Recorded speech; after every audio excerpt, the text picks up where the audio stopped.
had a number of people request ways to get into the transcript and bring that into scripts. We're going to show you the easiest way right now. So clip on the clip you want. Obviously you can play it.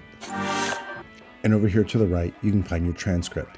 The easiest way that's in my workflow is as you go through, you can simply find the byte that you want.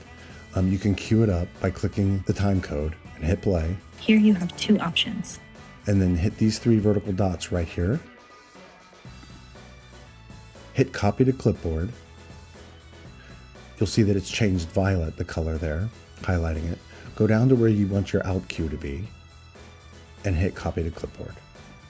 You'll notice up here that it's been copied. Simply come over to your script and paste that in there. You'll notice that you have the in cue, the out cue time, your script that you chose, and your duration. And you can go through the entire video and choose your bytes this way. And if you have any questions, let us know, and happy latitude.